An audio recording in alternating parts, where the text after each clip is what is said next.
Saudara dan saudariku, salam bertemu kembali di minggu ketiga masa Advent tahun C. Tema yang ingin kita perdalam pada kesempatan ini adalah apakah engkau telah menemukan kebahagiaan? Pertanyaan yang mendorong kita untuk mendalami apa yang kita butuhkan dalam masa Advent ini. Kita memasuki pekan ketiga masa Advent. Minggu ini dikenal dengan nama Minggu Gaudete, Minggu Sukacita, karena bacaan-bacaan hari ini menyerukan hal ini, mengajak kita, atau lebih dari sekedar mengajak kita, menuntut kita untuk bersukacita. Bersukacitalah. Santo Paulus dalam bacaan kedua mengajak umat untuk bergembira. Saudara-saudara, bersukacitalah senantiasa dalam Tuhan. Sekali lagi kukatakan, bersukacitalah. Santo Paulus tidak sedang mengajak atau menganjurkan kita untuk bersukacita, melainkan ia memerintahkan kita untuk bersukacita. Dan lagi, dia menggunakan kata senantiasa. Sehingga apa yang mau dikatakan oleh Santo Paulus di sini bukan sekedar sukacita sesuai irama hati dan suasana di sekitar hidup kita, melainkan ia tegaskan dengan menggunakan kata senantiasa atau selalu. Kata yang memperlihatkan bukan soal sukacita karena desakan atau anjuran dari luar hati atau suasana di sekitar hidup kita, melainkan apa yang datang dari dalam hati. Hanya soal sukacita, karena hanya sukacita yang datang dari dalam hati sendiri yang bisa bertahan dalam kondisi dan situasi apapun, dan tanpa ada desakan apapun dari luar. Itulah sukacita sejati. Dan bacaan-bacaan hari ini mengajak kita untuk menemukan bahwa Allah, Yesus Kristus, Mesias, dan seluruh intervensinya adalah sumber dan kekuatan kita untuk bersukacita dalam situasi apa saja. Karena Allah yang mengatur, dan Ia selalu mengatur dari dalam diri kita. Bacaan pertama hari ini diambil dari kitab Sefania. Sefania termasuk salah satu dari 11 nabi-nabi kecil. Bukan karena ajaran mereka kurang penting sehingga disebut kecil, tapi apa yang mereka ajarkan itu mereka tuliskan dengan baik.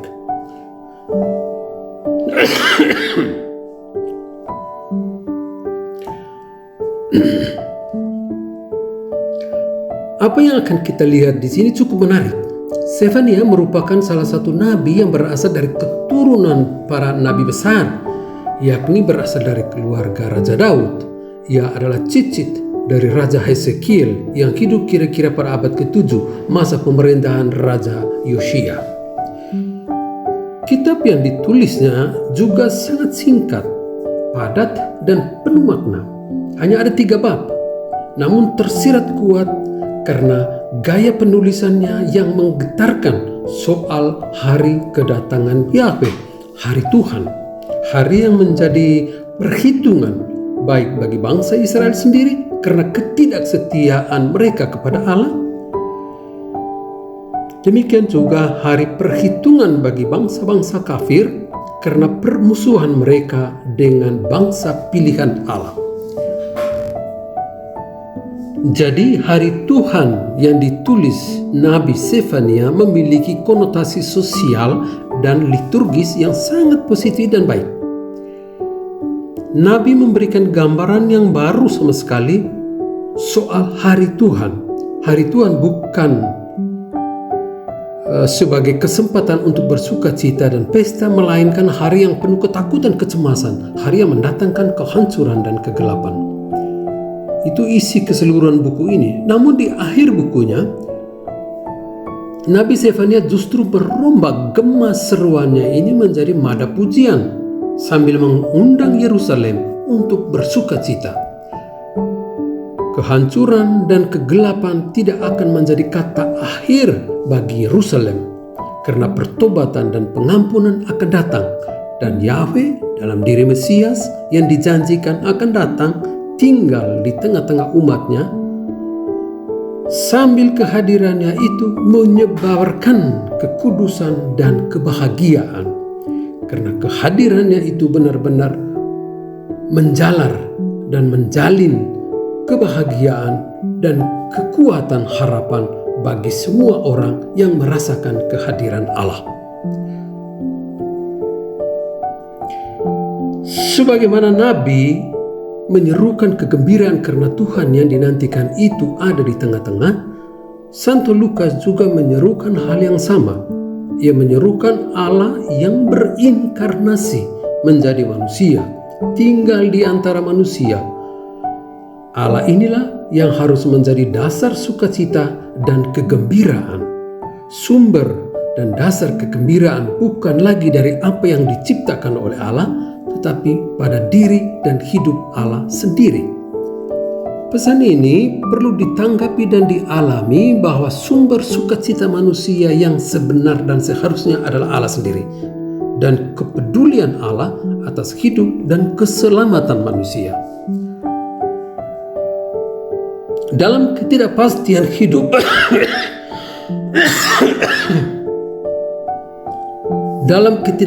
hidup dan aneka macam kesulitan, Allah mengundang siapa saja untuk percaya kepadanya. Allah tidak pernah ikhlas membiarkan manusia atau siapa saja untuk jatuh dalam kesulitan dan penderitaan. Allah mau agar manusia bangkit berdiri, memandang wajahnya penuh percaya dan dengan kekuatan harapan bahwa ini Allah yang aku imani. Mesias sudah dekat, tangannya sudah terulur untuk merangkul dan hatinya sudah terbuka untuk membiarkan siapa saja masuk dan menimba kerahiman dan kemurahan hatinya. Santo Lukas dalam perikop Injilnya hari ini memberikan kita dua kelompok orang yang datang untuk mendengarkan ajaran Santo Yohanes Pembaptis. Pertama adalah para pemimpin religius pada saat itu yang sebenarnya juga disetujui dan didukung oleh Kekaisaran Romawi.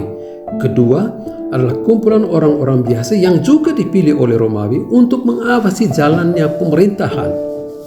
Kedua kelompok ini memang dibenci oleh orang kebanyakan yang tak ada relasinya dengan kekuasaan Romawi.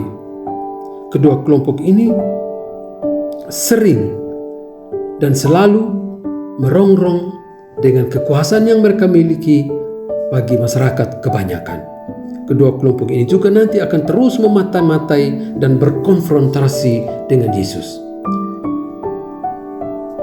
Santo Yohanes Pembaptis menyuruhkan pertobatan dengan berbagi dengan mereka yang kurang beruntung. Sangat konkret, ia menyerukan nilai kebersamaan sebagaimana ditulis dalam kitab Ulangan bab 15 ayat 7-11. Artinya, yang mau diserukan oleh Yohanes Pembaptis adalah bahwa siapa saja, apapun dosa dan situasi kesulitan hidupnya, dia bisa bertobat, dia bisa diampuni, dan bisa diselamatkan oleh Allah. Tapi tentu bukan bagi mereka yang tutup mata dan hatinya bagi kebutuhan orang lain. Seorang bisa sungguh tak beruntung, namun bukan berarti tak mampu mengasihi sesama dan bertindak kasih nyata kepada orang lain. Ajarannya sungguh mengajak kita untuk fokus pada aplikasi konkret dari mencintai dan memaafkan. Ia lebih menekankan sikap spiritual, moral, ketimbang pemenuhan pada aturan di luar hukum kasih dan hukum moral. Saudara dan saudariku yang terkasih, Santo Yohanes Pembaptis juga tegaskan bahwa pembaptisannya adalah simbol pertobatan, sedangkan pembaptisan dari Roh Kudus yang akan dijalani oleh Yesus adalah simbol transformasi diri dan pembaharuan hidup dalam Allah. Janji pembaharuan dalam Roh Kudus juga menjadi kekuatan bagi siapa saja yang percaya untuk sungguh-sungguh bersukacita dan bergembira. Roh Kudus akan menjadi kekuatan bagi mereka untuk bisa berbuat baik bagi sesama dan bisa memaafkan orang lain. Tanpa kekuatan Roh Kudus, mustahil manusia bisa bertindak sebagaimana dikehendaki oleh Allah, yakni mengasihi sesama secara konkret dan memaafkan mereka. Namun sebagaimana Injil katakan bahwa kesombongan dan kekurangan kasih sayang menuntun orang untuk menolak ajakan keselamatan yang ditawarkan oleh Yesus sendiri. Pesan spiritual dari perikop ini adalah mengundang siapa saja untuk mewujudkan harapan melalui tindakan kasih yang nyata.